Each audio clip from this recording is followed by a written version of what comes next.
Greetings and welcome to Lesson 3.6, Evaluating Formulas.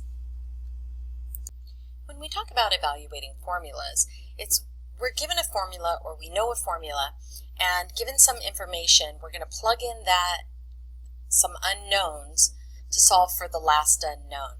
If our formula has 3 variables, we need 2 variables to be able to solve for our third one.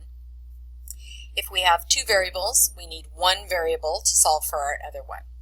So depending on what we're given as our formula, we may need to have more information for some formulas than others. So a formula is just an equation with more than 1 variable. Okay? It's not x plus 4 equals 10. It's something like the perimeter formula, which has 3 variables. P, perimeter, equals 2L plus 2W, or area equals length times width, 3 variables. Fahrenheit equals 9/5 Celsius plus 32, 2 variables. And the opposite to find Celsius, Celsius equals 5/9 times Fahrenheit minus 32, again 2 variables. So let's consider the perimeter of a rectangle. Livestock pen is 40 feet. If the width is 6 feet, find the length. So we're given the perimeter, we're given P, we're also given the width. So we're finding the length. So we have 2, we find the third. Using P equals 2L plus 2W, when P is 40 and W is 6, we're going to plug those into our formula. 40 equals 2L plus 2 times 6.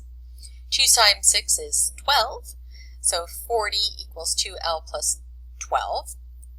Using our addition property of equality, subtract 12 from both sides, we get 28 equals 2L. Using our multiplicative property of equality, divide by 2, divide by 2. So our length is 14. Our width was in feet, our perimeter is feet, so our length is 14 feet. Let's try the formula for Celsius.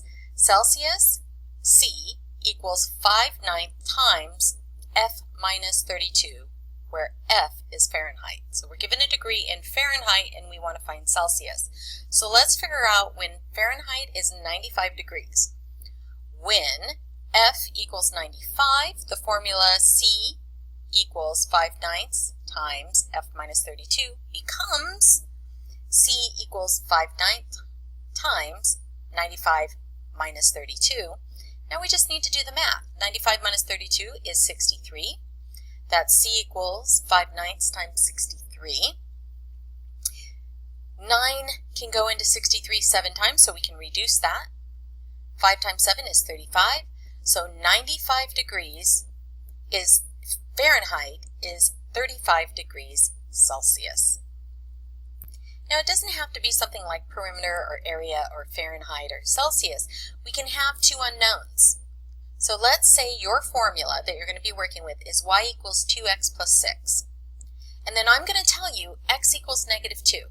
You're going to find what y is. When x is negative 2, the formula y equals 2x plus 6 becomes y equals 2 times negative 2 plus 6. 2 times negative 6, 2 times negative 2 is negative 4. Negative 4 plus 6 is 2. So when x equals negative 2, y will equal 2. So let's find y when x equals 3. And we're going to use the formula this time. 2x equals 3y. 2x plus 3y equals 4. Don't know what's wrong with my mouth today, but we'll get through it. When x equals 3, our formula 2x plus 3y equals 4 will become 2 times 3 plus 3y equals 4. 2 times 3 is 6. 6 plus 3y equals 4. Subtract 6 from both sides. 3y equals negative 2. We don't want to know what 3 y's are, we want to know what 1 y is, so let's divide by 3, both sides. So y equals negative 2/3. So it's really just plugging in what you're given to find what you don't. Now I'm going to throw in a new equation for you, new formula for you, and that is the distance formula. Distance will equal rate of speed times time.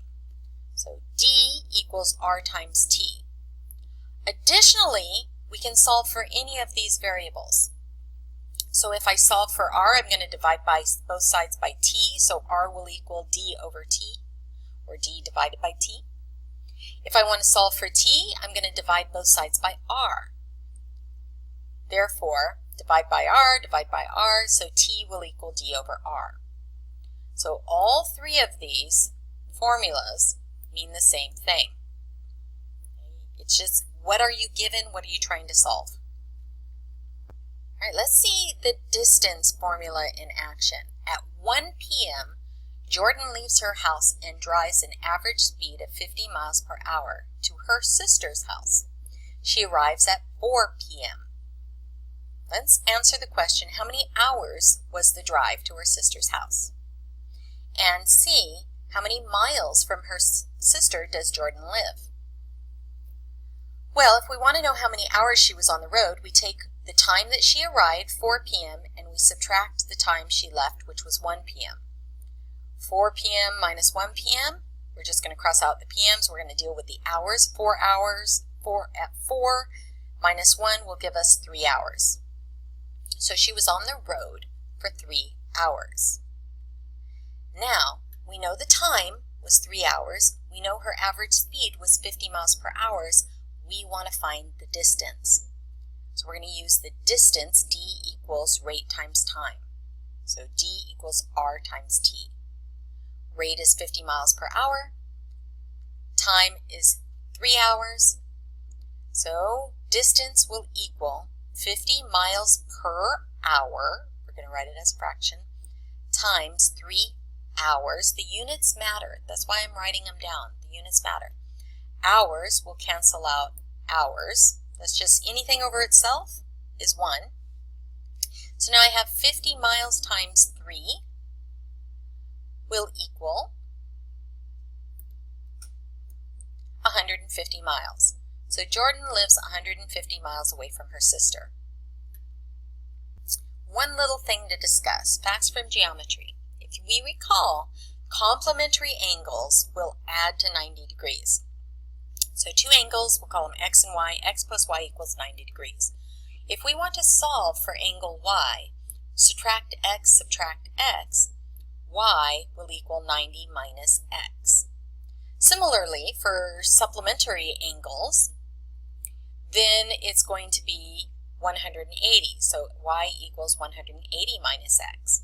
So the supplement of x is 180 minus x. The complement of x is 90 minus x. So those are the y values. That's it. That's all I want to discuss in this video. This one's relatively short. Until next time, be seeing you.